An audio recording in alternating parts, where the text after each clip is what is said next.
Welcome to the program. My name is Claude Sharadi. Thank you for the time that you spend watching the edition of the African Knowledge Show.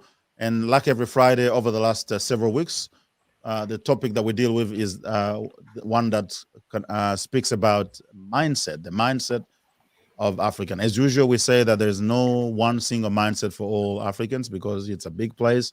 There are a lot of countries, a lot of communities, and the mindset varies in so many ways. But we generalize for the purpose of analyzing some of the things that have affected the way we think, the way we view the world, the way we interact with each other, and how we conduct ourselves in our societies. So, as usual, I will have a few guests with me to speak about this, but you find out more about them in just a moment, right after this.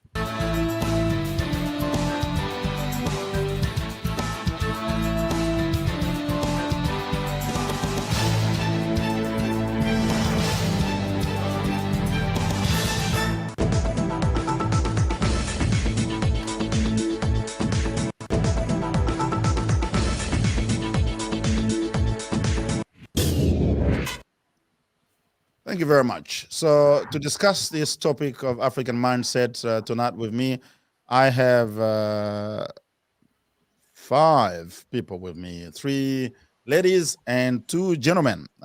Three of the ladies are here on this platform for the first time, and we will actually get them to introduce themselves. The gentlemen, you've seen them in our past editions if you've been watching. Let's start with Katinda. Hello, how you going? Good evening. How are you, Clyde? Thank you for having me. No worries. Tell us a little bit about yourself so people know who you are, what you do. We know you are quite popular in the community. You do a lot of things, but maybe just a little summary of what you do will be good. Okay, so I'm a founder of the Confidence and Self-Esteem Academy, speaker, an author of The Big Comeback. But my main thing is I help people overcome their self-esteem traumas and show them how to love themselves through online programs, through coaching, through workshops, and just to live a life that is fulfilled and amazing. Okay, thank you very much. Now we'll go to Kumbi. Kumbi has been on this platform, by the way, before. Maybe not on African Mindset, but certainly on African Media Australia. Go ahead, please. Hi, Clyde. Thank you for having me. I am a woman. I'm a Zimbabwean woman. I work in professional services. My expertise is in superannuation. And along with that, I am a mindfulness and meditation teacher. Thank you very much, Kumbi. And we'll go to Florence. Thanks for having me, Clyde. So I am a fellow countrywoman of Kumbis. I'm an HR management professional, and I'm also very passionate about marginalized and underrepresented communities. So I sit on a few community and government entity boards in that capacity as well. Thank you very much. And for the gentlemen, I'll introduce them. We got Barry Mustafa, that you know.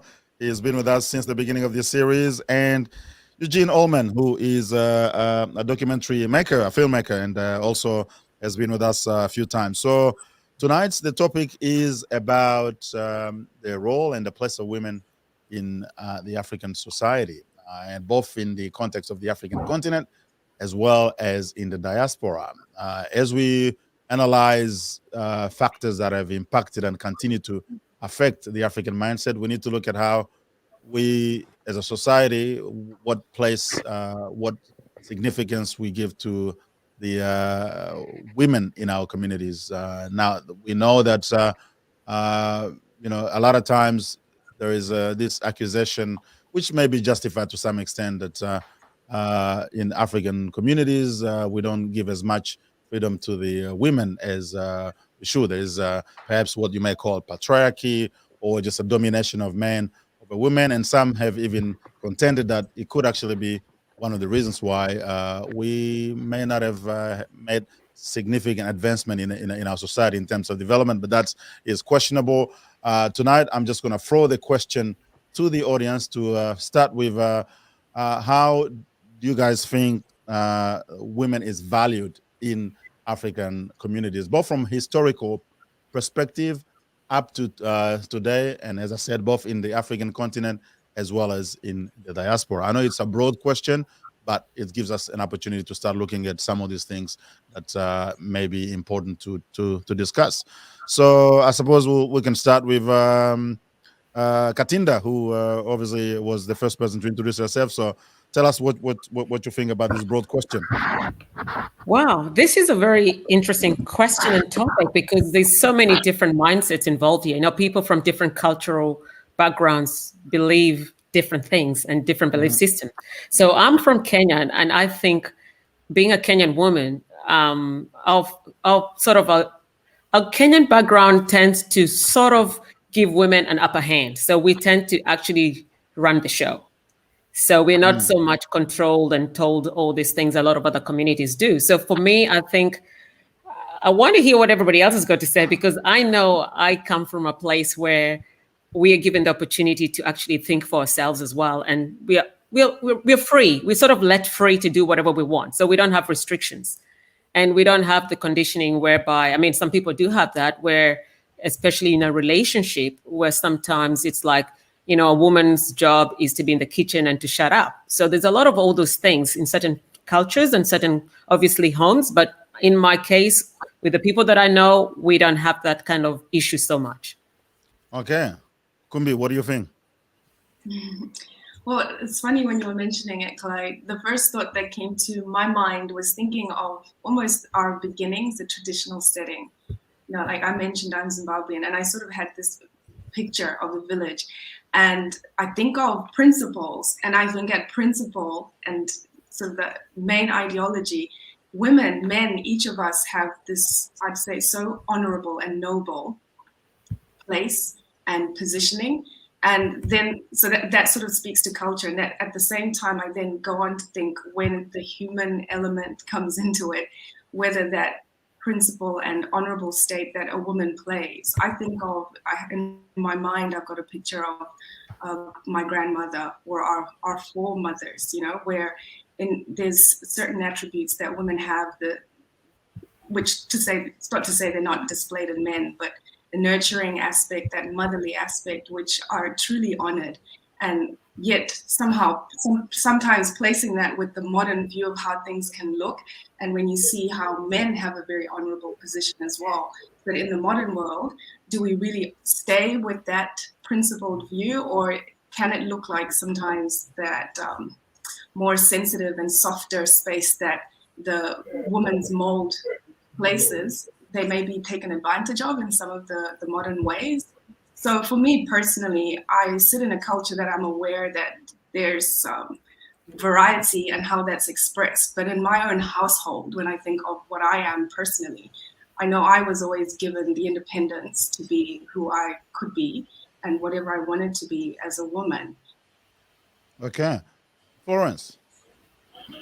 I think just piggybacking off what Kumbi said, acknowledging the fact that the women on this panel probably sit in a place of privilege in terms of talking about the generic gender of women, and particularly African women. The fact that we are here and we're having this conversation, to me, says that we're not representative of what the median or average African woman would be.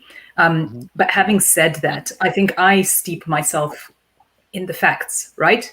And so if we look at the facts, and I'm a sub-Saharan African woman, when you look at sub-Saharan African women in terms of land ownership, which is essentially, if you think about our hunter-gatherer ancestry, only 15% of land owners in sub-Saharan Africa are women.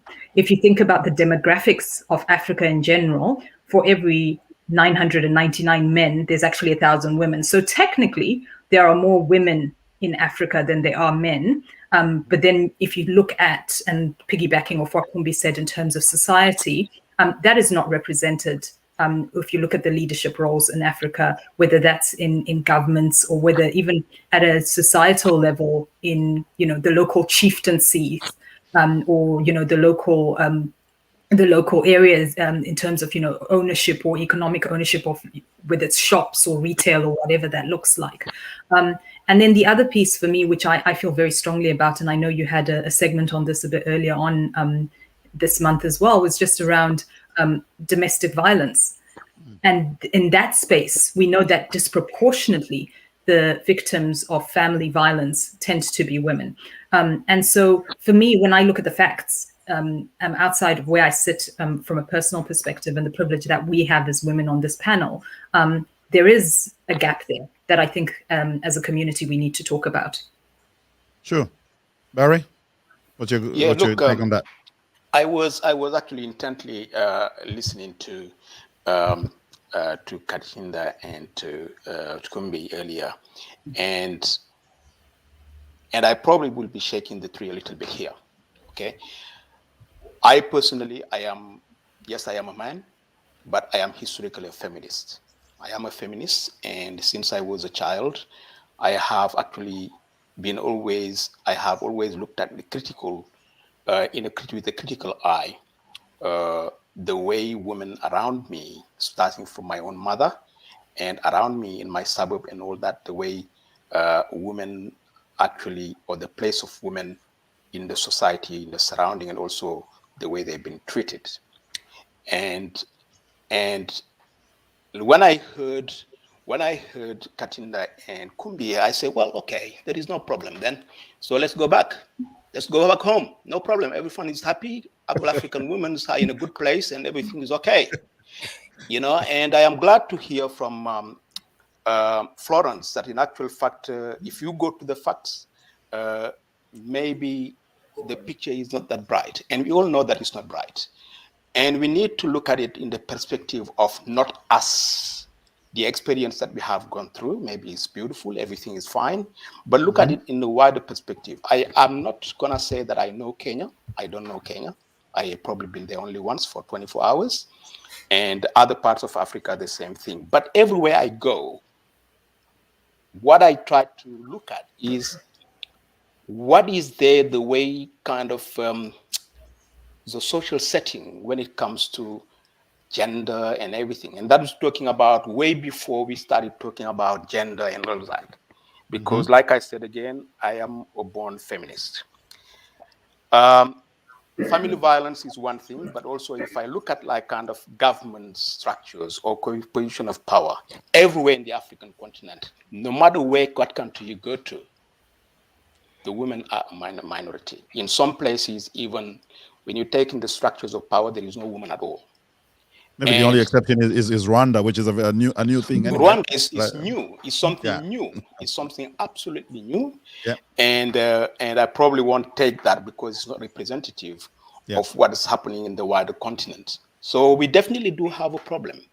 And I think there is no one better to talk about those problems than women. That's why I am glad that we have three ladies here and a minority of men, only 2 men.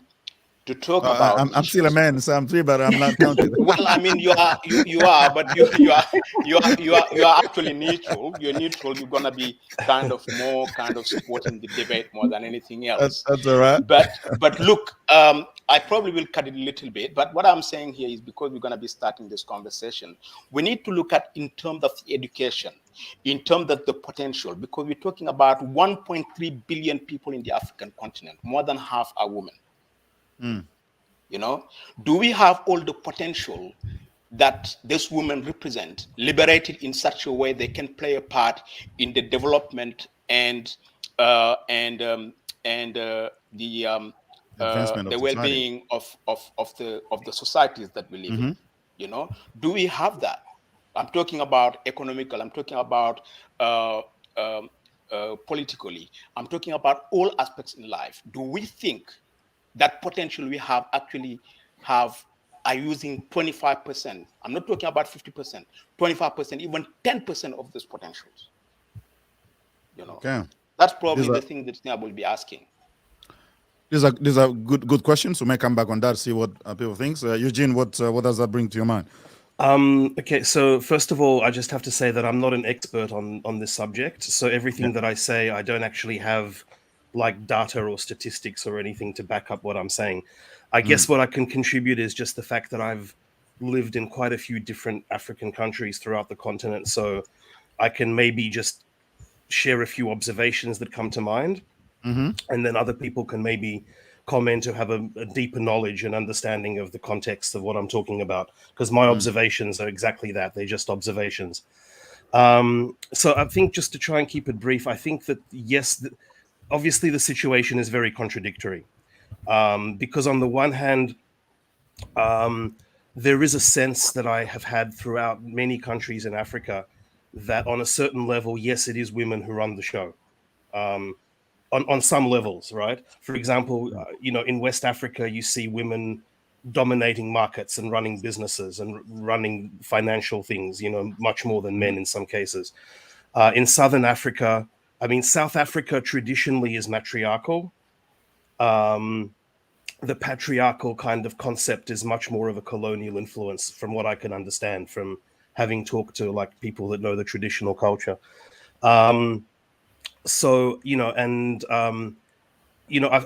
lived quite a long time in Zimbabwe, and I've seen things, for example, like, the tete, the aunt of the family, is a very important role. It's the person who solves problems any problem that happens, it's the aunt, the tete that solves the problem.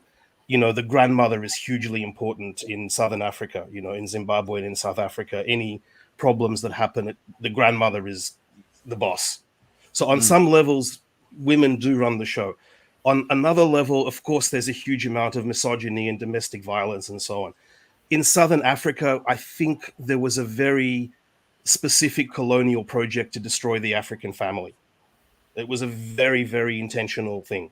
And so you have generations where, one parent is working in the mines, the other parent is working as a domestic servant. They never see the children. Womanizing for the father becomes the default sort of lifestyle, because they maybe you see your family once a year, maybe not. This was something that went on for a century. And so you basically have a complete mess where you have a lot of people, a lot of men who feel very disempowered, who are also trying to kind of assert their authority, and the political structure, which is very much still colonial, kind of gives them the tools to do that. So, I could talk a lot more about these. These are just a few observations that come to mind. I don't know if any of that sounds kind of relevant or to anyone else. Sure, and people can actually make comments while answering some of the other questions. If you look at history, you see there are some quite powerful feminist or female figures in African histories. You have some queen that, whether it's in Western part of Africa or Southern, that have actually marked their history. We don't tend to see very powerful African female leaders these days. Obviously, we've had cases of African presidents, such as the Liberian.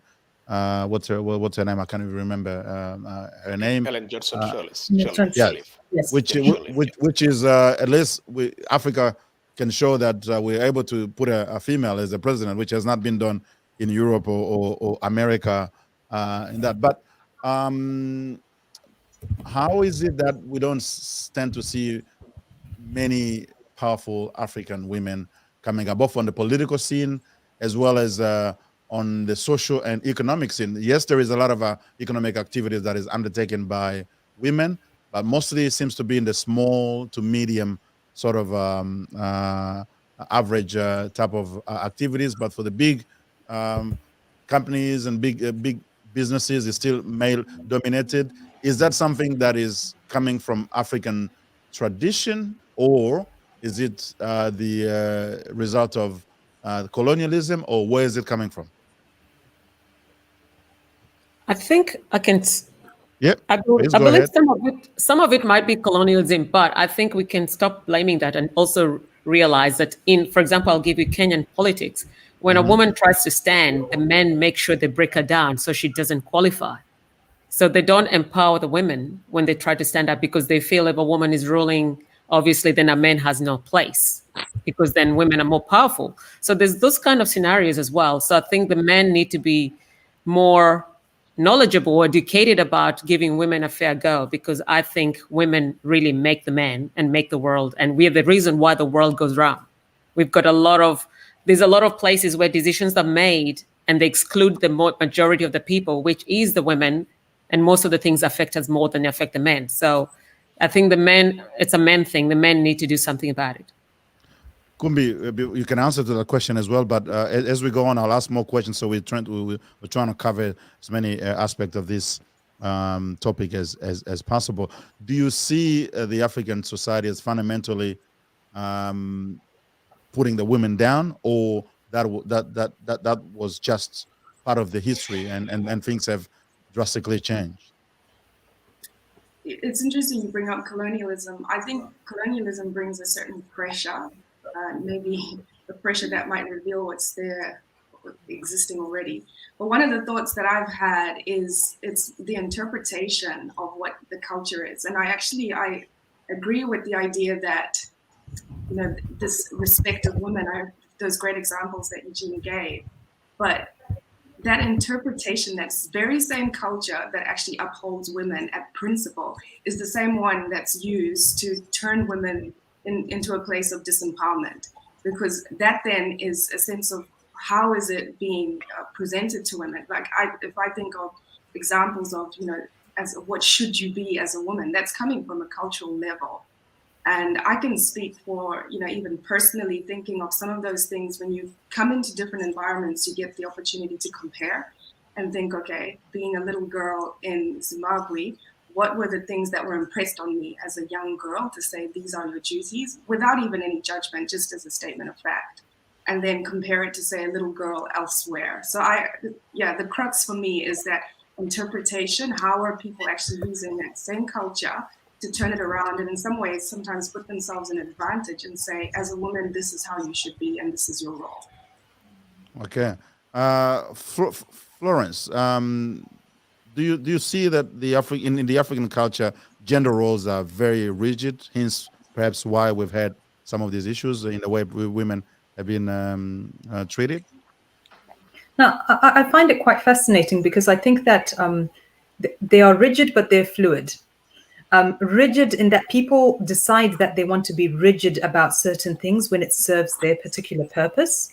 And so, for example, the rigidity, for example, around whether a woman should be married, or whether she can just, live her life without people constantly asking her when she's going to get married. There's that cultural expectation that comes that once you hit a certain age, everybody you meet is going to ask you, are you going to get married? When are you getting married, etc. So in that sense, then it becomes, yes, very rigid. And it's very rigid in terms of how people want to interpret it. Then in another sense, it's not so rigid. So taking back to, for example, Eugene's example around, the men and the mining and not looking after their families, which I translate into the current society in terms of people going out into the diaspora and leaving their families behind and not looking after them. So it's still the same concept, just maybe with a different, the mine's been replaced by a country.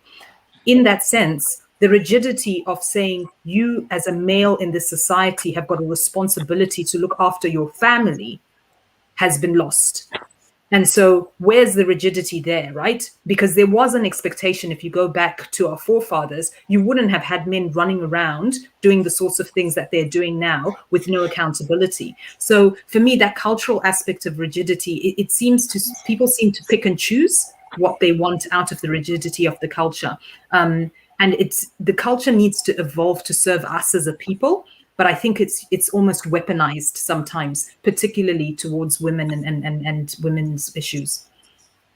Yeah, Barry, you mentioned obviously that you've seen quite a lot of things throughout African societies where women are not as valued and as empowered as they should.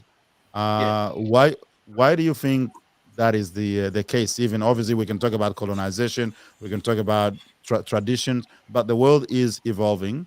We're living in a global village, sort of, so to speak, right now. We see what is happening elsewhere. Why aren't we, or are we making sufficient progress to improve that situation?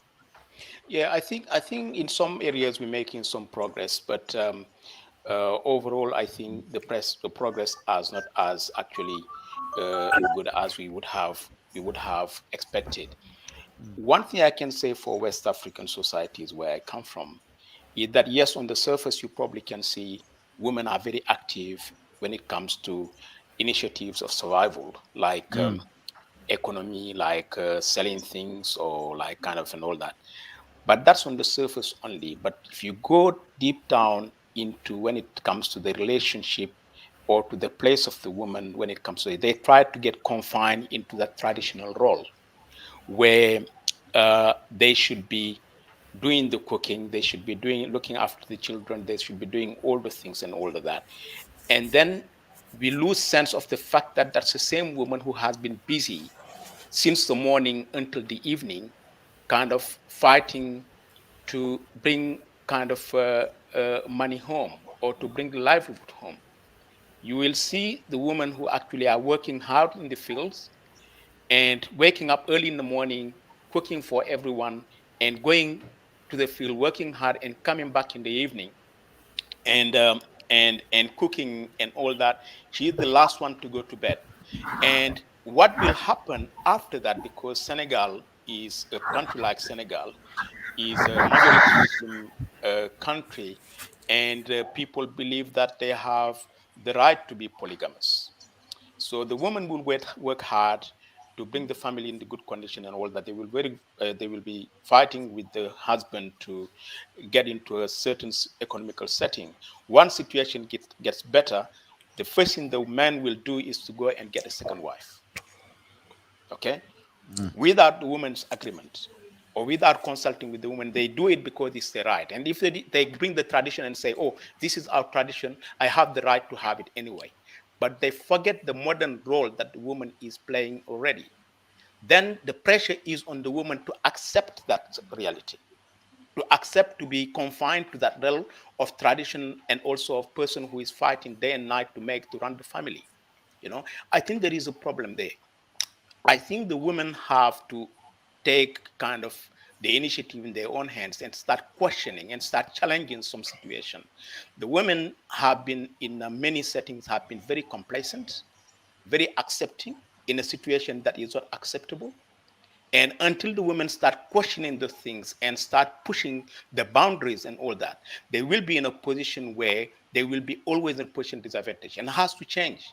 Because I'm talking about the potential and all the things that would be possible to do if the woman had a better role and had a more equitable role in the society.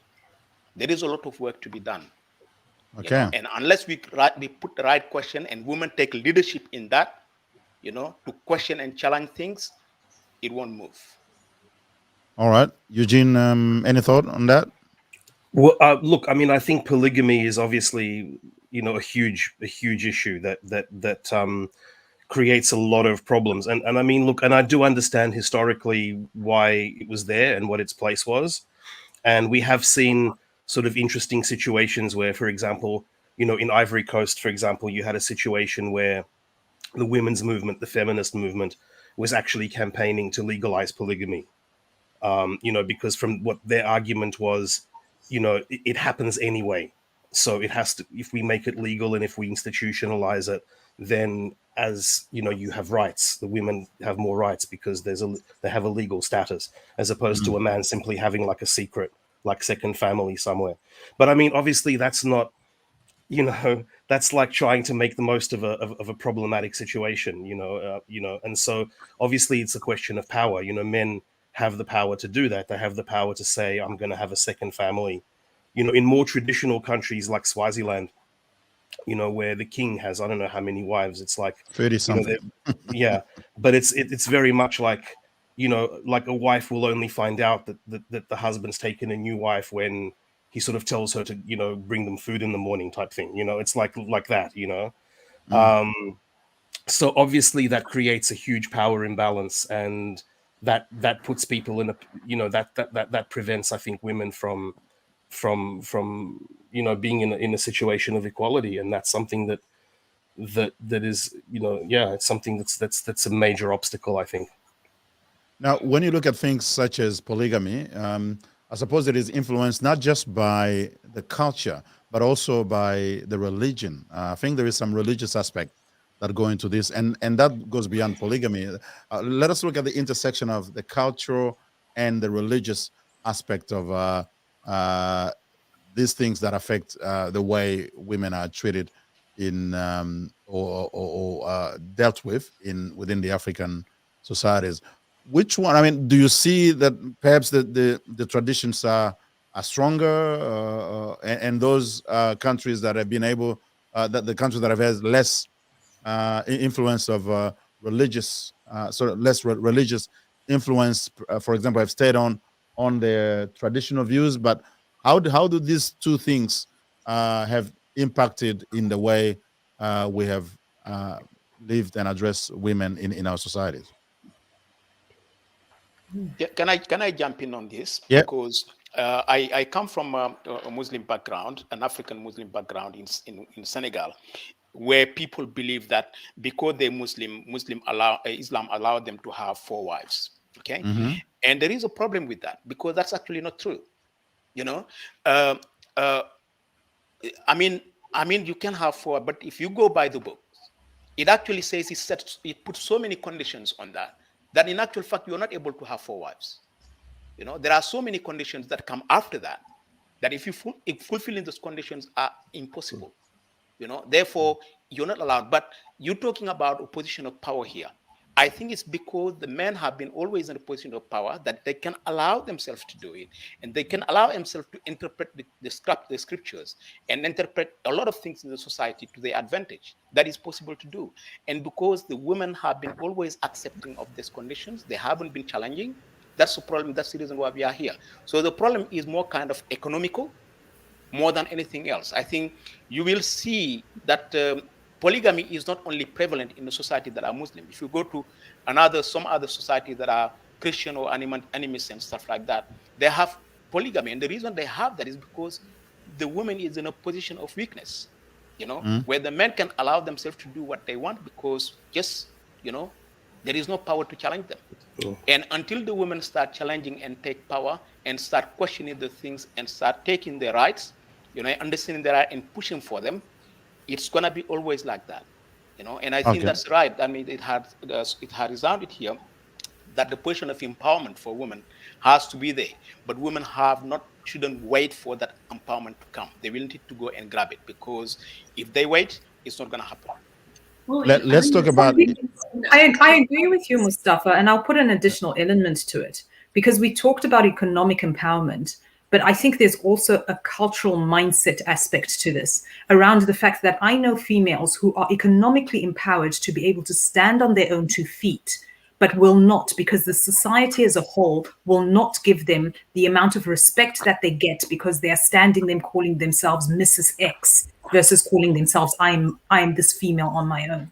And as a culture, until we can stand there and look at a woman in her own right without attaching her value to the fact that she is someone's daughter or someone's wife, you will continue to have that. And so you will have women who will go off and become the second, you know, girlfriend, ex, whatever, because she still wants to be, not because she's getting anything out of that, but because she still wants to be attached to some male.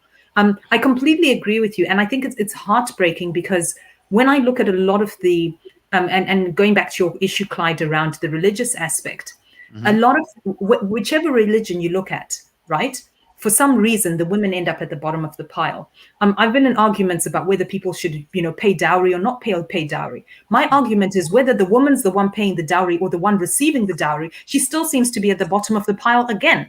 There's a power dynamic that's going on here, which is cultural, that we need to knock on the head. And I think the challenge that we have here is it's not just the men putting it on women, it's women themselves who are enforcing it on other women. So when a woman walks into her house and sees her husband come in with a new wife, and I've been in situations, Mustafa and I have these conversations about, you know, but it's not the man who's sitting there saying, take this other wife. I mean, yes, he will come in and say, this is the other wife, but it's other women who'll come and sit there and say, oh, my sister, you know, let's talk about this. He's brought another woman in. You need to accept this. When we're talking about religion and, you know, what a female should wear, it's not the men who are going around saying, oh, you know, why are you wearing a miniskirt? It's other women going to the female and saying, oh, your skirt is a little bit too short. Oh, how come you've walked into the church without, you know, a hat on your head? So there's something here about, yes, and I'm not removing the responsibility that the men have in this. Definitely there's a responsibility on their part. But there's also something about the women as as a collective and how we are talking to each other and reinforcing things within our communities. Okay, before we go further, let me just remind those watching, you're watching African Knowledge here at African Media Australia. And we're talking mindset, specifically discussing the issue of the role and place of women in the African society and how that has affected the mindset, both for men and women. And potentially we'll look into how we can actually start solving some of those issues. Now, we talking about empowerment here, and everybody has mentioned that. Now, when you look at the issue of women empowerment, then there's obviously feminism that comes through, and Barry proclaimed his feminism before, which is good. Yeah, publicly. That's all right. But some people say that the whole idea of feminism is actually foreign to the African society. No, I don't think so. Sorry to interrupt you there, Clyde. I don't think so. That's Maybe don't call it feminism or call it whatever. It's just being in a position of justice, accepting for you for others what you would accept for yourself. That's all what it is. Whether you call it feminism or you call it womanism or you call it whatever, it's exactly the same thing. At the same time, I don't agree with any position that would put men in a position of exploitation or dominance. So it's just a question of equity more than anything else. Okay. So yeah. So how do we then get women to be sufficiently empowered to basically take the matter in their own hands? In fact, is that even possible in a context where they are mostly dominated and they have these huge expectations on them that are not always rational or always fair or equitable, as you said? Where do they start? Because as Florence has mentioned, there are women who are economically quite powerful, but still culturally very much constrained in what they want to be able to do to change that image. But then if you look at how the society works as well, women in Africa especially get to actually educate the children. So perhaps they have a bigger role in bringing the change by starting with the way they rear their children, but they are, I suppose, themselves instruments of their own dominance. Is that the case? I think one thing we haven't mentioned, but is a very natural progression to this question of empowerment, is education. When you're talking about that economical power, is really education. I think we can all agree that it's at a grassroots level, at that cultural, individual level, that you would want to manifest the change. And when I talk about education, I'm sort of thinking about exposure to different ways of thinking, and dare I say, the actual ability to give people the chance to have their own independent way of thinking, and I think it can be a bit dangerous because often it's the fear is, well, then people will look down on the culture or look down on the religion or look down on these ideas of what a person should be. And I think it actually falls both for men and for women, the roles of what you should be, and to actually start to question things and see where you can go that is a better way to go. It's interesting that, we mentioned Rwanda and how it's an anomaly, but maybe it's time to look not at so much the majority, but to say, well, here's one place where it's working. What can we learn from that place? Because that's where you really need to think. We need to guide things in a way that would go in a direction that's maybe suitable.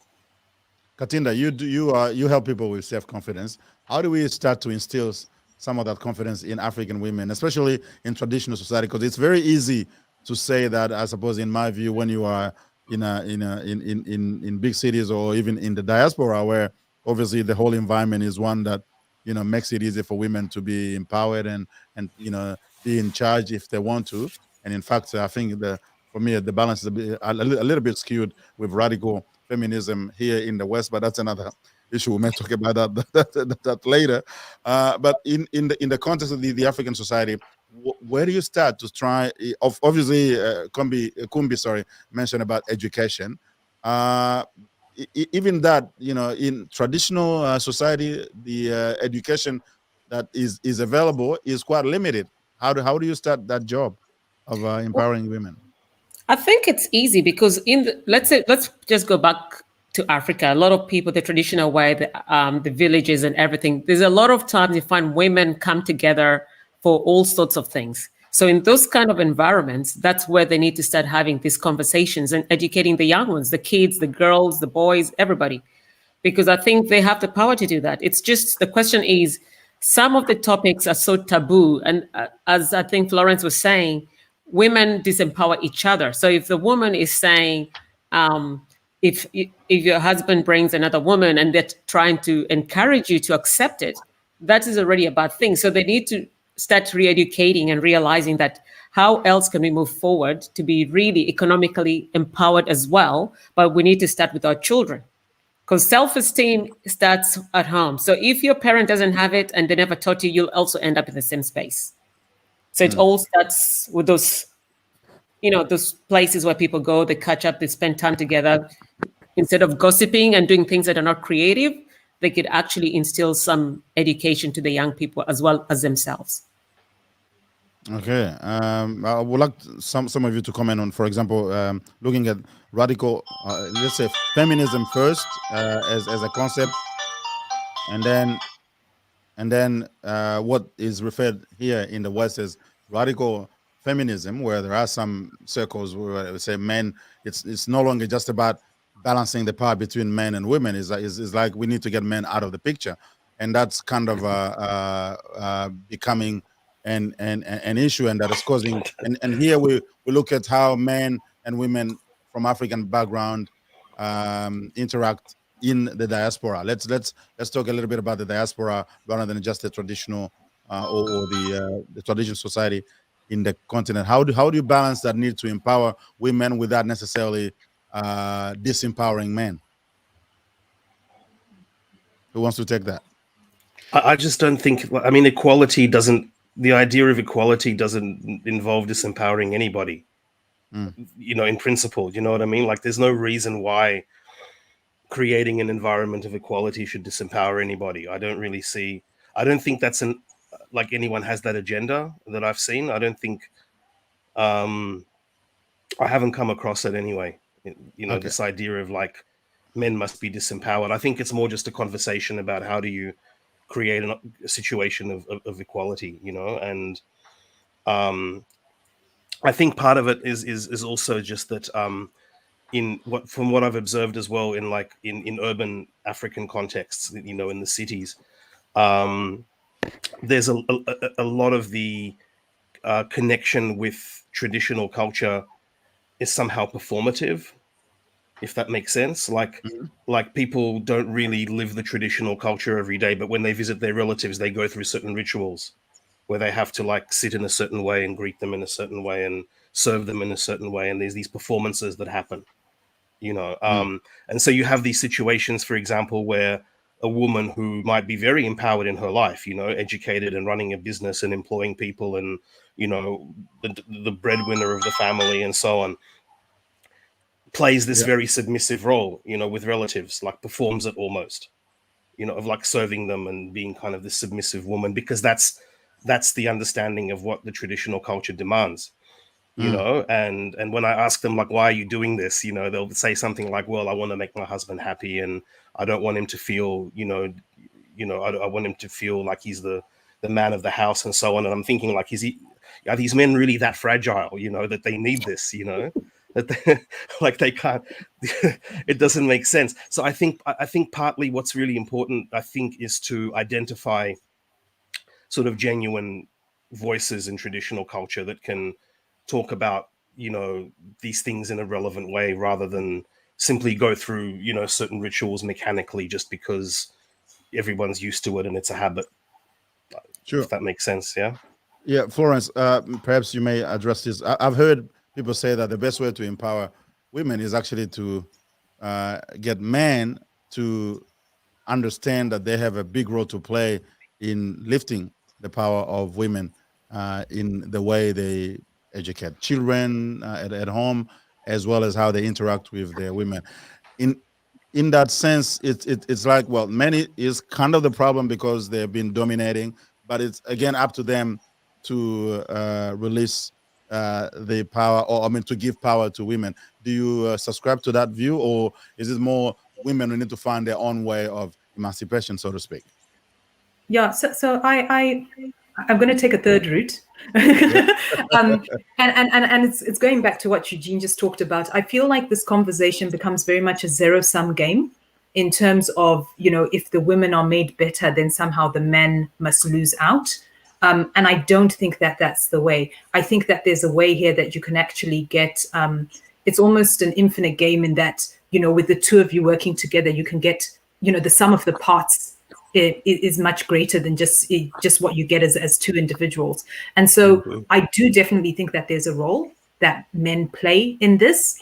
I think there's a role in that there are some women who, and just using Eugene's example there, where if there's a woman who's feeling that her husband needs to, feel a certain way or say a certain something for her to feel encouraged in that role, there are certain women who are like that, who will need to have that encouragement, if you like, that, this is, it's perfectly all right for you to go off and, conquer the world. And, I'm not going to feel any less by the fact that you're doing that. There will be some women who are in that bucket, but there are other women who are perfectly competent to go off and do that without any, males sitting behind them. I think we just need to acknowledge the fact that there are different people in different camps, and that it's not a one size fits all. And at the same time, it's also not a zero game. So we all need to work together here to get to the outcome that we want to get to. Okay. Is gender equality something that can perfectly fit within the African society? Or is it just, and then when I say gender equality, I mean it in the way it is understood in the West specifically? Because I've heard some women question that same thing, but obviously we want the power balance to be adjusted. But is that equal to gender equality in the way it is understood in the West? Is that workable in Africa, for example? Anyone can pick it. I think for sure, 100%. Okay. I mean, well, because look, the thing is that it starts with respect. I think it starts with respect, and if you have respect, then you equality. Disrespect comes from power. Disrespect comes. We talked about it previously. Comes from I want to assert my power. Because so that creates and I think like one thing that some has been emphasized to me in South Africa by people that really kind of go deep into the traditional culture is that everybody talks about the African culture of respect for elders, but one thing that's been forgotten is a very important aspect of the culture, which is respect for children. And that's something that's been forgotten, and so in a lot of cases, and it's due to various things, partly to do with colonial education, which we've discussed previously. So you have all sorts of things where you have situations, for example, where children are basically brought up with corporal punishment. Women are the ones who beat their kids more. The kids grow up with this resentment of like it turns into gender violence later on, because then they grow up with this thing of like being beaten as kids, and love being expressed as violence and all this different stuff. And so this creates all this cycle of disrespect, and I think that if you create a situation where children are brought up with respect and are brought up with this idea that they can choose what they are in life, and they're not just brought up to be like slave trade era, like plantation, then you have a situation of greater equality, because the children grow up with this understanding that what they think matters and what they want to do matters. And I do believe that is what can achieve a situation of equality in any cultural context. I like the perspective that Eugene brings to this conversation. I think definitely children's place in the society do play a big part, and there is a lot of work to be done in many of our societies in terms of kind of respect and treating children well and stuff like that, because that has an impact on the place of the woman as well. The two are very, very much linked. But coming back to the question in regards to how women can be empowered in an African kind of community setting, I think it has like Florence said, we have to work together. Women and men have to work together, especially men will have to make the effort to understand that the woman to have the rightful place is not a position of weakness for the man, because the men's position is about control. They fear if the women have the position that we're talking about, they might start losing control. Because when you're talking about economic empowerment and all that, the reason you have the society is trying to push that back is because the fear of control, the fear of losing control. And that's where we need to have a situation where education is a very important part, like Kumbi was saying earlier. Educating people, giving them examples where things have worked and all that and have given better outcomes for the society is very important. But it's important that we have to discuss that. It has to be on the place. We need to point at the finger at what is not working, what is problematic here. In many societies, we refuse to talk about those things because we think that everything is okay. And women usually are the first ones sometimes to come against any changes or to refuse to challenge the statu quo. The women are the one usually who are probably in some cases are the one who are really opposing the most any changes in that regard. And Why do you it's think all that is come the down case? to education. It is education. I think it's education. Okay. People have to be educated. Those women the women of avant-garde who have the solution, who have kind of the ideas and all that, have to take the debate and educate others and bring them to the same level as everyone else. Because otherwise, if you have a minority that is enlightened, and you have the majority that is there that doesn't want any change, it's just going to be very, very, very hard. We need to tilt that balance where you have the majority do understand the challenges, they do understand how important it is that change happen, to change where change is due to happen. We don't have to copy the West. We don't have to be like anyone else. Like we said earlier, we do have some traditional societies and traditional settings that gave the woman like kind of a position where most of our societies, Africans or pre-colonial societies, were matriarchal. We need to look at those and see what we can take like kind of positive in that and see how we can make it work for us today. Yeah. Anybody wants to add on that? Yeah, I might just take it back to the gender equality piece, because I feel like gender equality as a phrase has been maligned quite a lot and has been attached to, should the man do the dishes and should the woman take out the garbage bin? And that's sort of where people, sort of, it's like, these women want us to go off and cook and all that sort of business. At its root, what is it about, right? It's about people having the same rights, people having the same opportunities, people having the same protections, right? That's essentially what equality, as whether you put gender in front of it or, racial or whatever, equality, that's what it's about. And I think if you go to any person, male or female, and said, would you want women to have the same rights as you do? Would you want them to be protected the way that you're protected? Would you want them to be able to have the same responsibility? I don't know that there would be anyone who would hand on heart stand there and say no. If we put it right down at that level. And then once we start, whether or not you want to cook or not cook in your house, that's your issue.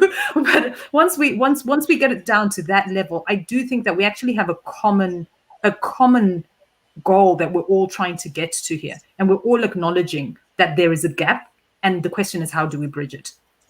Sure, there is a gap, and obviously on a theoretical, philosophical level, it does make sense when you talk about equality. Everybody, most people would agree, yeah, let's give everyone the equal rights and stuff. But when it comes down to the actual practical stuff of life, and then there's also some sort of roles that are perhaps in the family best played with by women than men, or men than women in particular areas, and the mechanics of that is not as easy as the understanding on a head level that everybody has to have equal rights. But then there's the issue of for example, in rearing children, some people contend that even though male have obviously a role to play in the education of the children or rearing children, but women naturally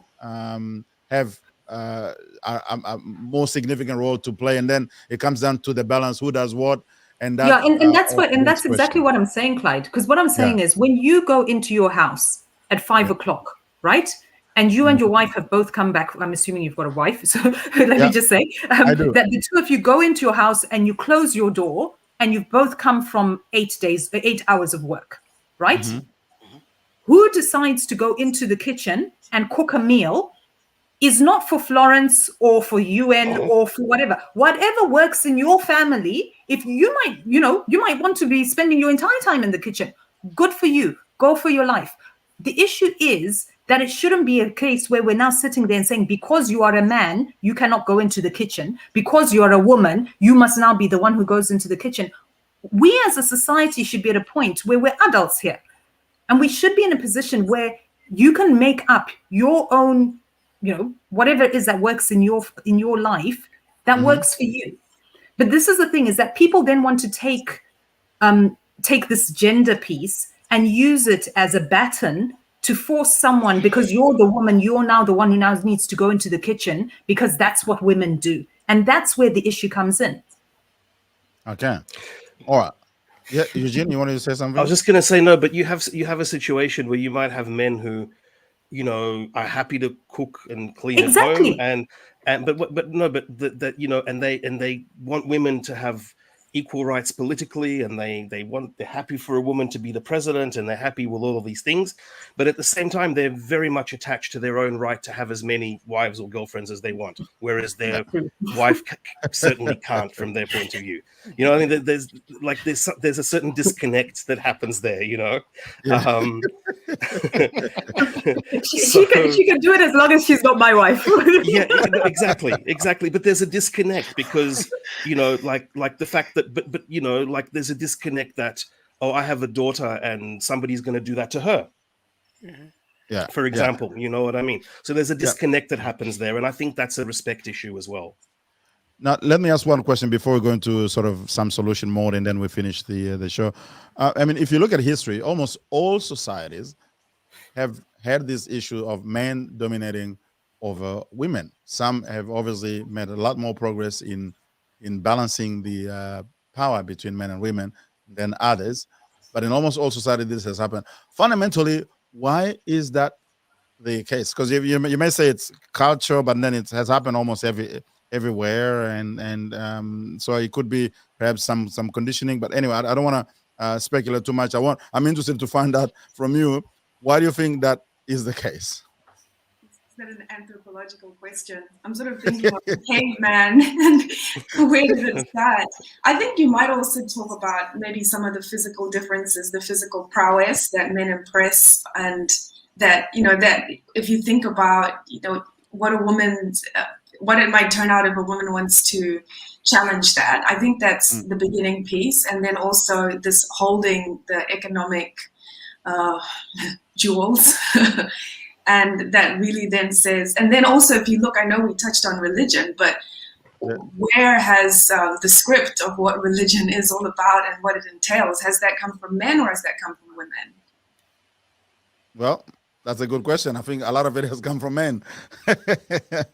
Anyway, if anyone wants to comment on that, please go ahead. But in a sense, I'm interested now to hear from you about maybe a couple of steps or more, 2-3 steps that you think we need to start taking or that needs to be done within the African context to bring about that more empowerment for women without necessarily alienating or disempowering men in the process, and getting a society where women can, enjoy their full potential. In fact, there's a lot more in what women can offer to the community, and some people even argue that the only way you get a society to be fully developed is if you fully empower women. So how do we get there? What are some of the ideas that come to your mind? Perhaps make a couple of points or more quickly before we finish, in 1 minute or so for each one. I think it starts with dialogue in the home. Like if a woman is married, for example, she can start that conversation with the husband. And it might be a tough one, but it's a good way to start, because then you're starting to get that into gear, and also educating the children in the family to realize all those kind of things. Okay. Yep. Yeah, I think Clyde, the thing is, like Africans, in African societies, we have a situation here where we actually got caught into a number of issues or a number of challenges.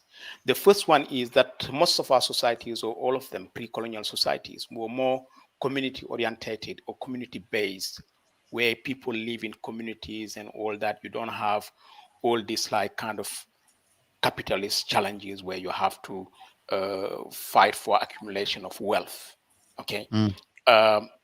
Now we are actually stepped into a different kind of requirements in mainly capitalist kind of societies or post-colonial societies, where we need to people have needs. You know, they want to have this, they want to have that, they need to survive, they need to do all. So all those challenges come. So when they come, maybe pre-colonial our pre-colonial societies didn't have the sharp contradictions between men and women that we had today. And I think the reason we have that is because those contradictions, even if they existed before with a heavy burden, traditional burden on women, it got accentuated more because we haven't been able to adjust the settings with the new challenges that the accumulation societies are posing to us. You know, we need to look at that very, very, very, very in a very kind of cold and wise way, and see how we can make the most of it. And I think I'm going to come back to education. Educating people is key. It's going to take a while. It's probably the best way to get there.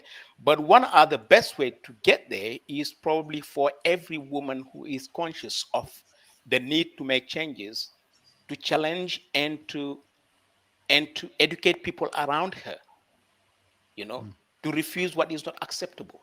Because there are things that are happening in some countries or in some societies that are really, really unacceptable, you know.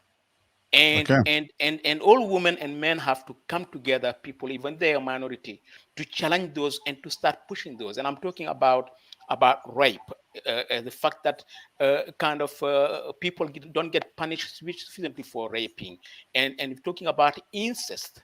You know, you're talking about women having the right to abort because following abortion or incest and stuff like that. And you have people who actually saying, no, the women don't have the right to abort, even if they've been kind of raped, or they've been kind of subject to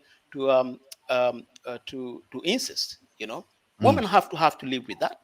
Why do men have to come and say, oh, you don't have the right to do that because whatever it is, whether it's religion or whatever it is? I think that's wrong. These are the kind of debates where we need to step in and just start asking the hard questions and putting a line, like cross it, say this is not right. You know, it's not your you know, we need to challenge those things, you know. Sure. You know, so these are the kind of things. That's my thinking anyway. All right, Florence, what's your final suggestions? I'm taking a nuanced view on the education, which is exposure. I think there's a piece around the education, which is, which is the mind, if you like, and giving the facts, but there's the heart aspect. And the heart aspect for me is the exposure, is when people actually see how this plays out in people's lives, and people see what the alternative could look like, and how that alternative could make sense in their world. Because I think that is what will make people change their minds. Kumbi? There's something very practical that came to me. I'd like to see a world where men play a bigger role in child rearing and taking the responsibility with bringing up the children. Because I think that's one thing that when you talk about gender equality, that really puts a woman in a step backwards, because women do take that role much further, and even that 9 months of gestation takes them out of the game. I was just thinking of that caveman and cavewoman as you guys were talking, and I thought, what would stop the cavewoman from getting fit enough to go and do some hunting on her own? And I thought there would have come a time when she's pregnant. Busy with kids. and then she's looking after the child, because I thought she could probably do some push-ups and go and hunt for herself. But yeah, that's my suggestion, to share the role of childbearing and rearing children. Okay, Eugene, I think you have a final word you want to say before we finish. Well, yeah, I mean, if you're talking about like what would be a first step, what would be like something really kind of immediate, I mean, I agree. Obviously, educate, all of those things, I agree. But I think the majority of African countries do not have effective systems of social security, and I think that would be a good first step, because I think that if you create a situation where people have an option to leave the situation that they're in, if they're in a family, in a household where they feel oppressed or whatever, if you create an option for them to leave and have support, and then inform them of that option, that it exists, I think that would be a good first step to take. Okay. Give Well, people that option. ladies and gentlemen, thank you very much for your time to African Knowledge. Unfortunately, we're running out of time. I would have wanted to extend this conversation further because there are still quite a few things to talk about, but unfortunately, time is time. We may, find an opportunity in the future to continue this conversation, because I think it's very important. And the fact that there's a lot more instances of family dysfunctionality that is happening in our communities, and part of it is linked to how women are viewed and interacted with in their interaction with men, and that whole gender equality thing, and the traditions and the spiritual beliefs, and how that all plays out in a family setting is actually very important. And I think we ought to be able to talk about it. Education is obviously important, and it starts with sensitizing people on the needs to make changes and to do so. We have to stop here. Thank you very much again, everyone. Katinda, Florence, Kumbi, Eugene, and Barry, and I'll see you next time. Thank you very much. Thank you. Thank Thank you you. so Thank much. you. All right. Thank For you. those of you who are watching, as usual, we encourage you to share this video, subscribe to our YouTube channel, and click that notification button so you get notified automatically when we publish new things, and like our Facebook page. And until next time, stay blessed and stay safe. Thank you very much. Bye-bye.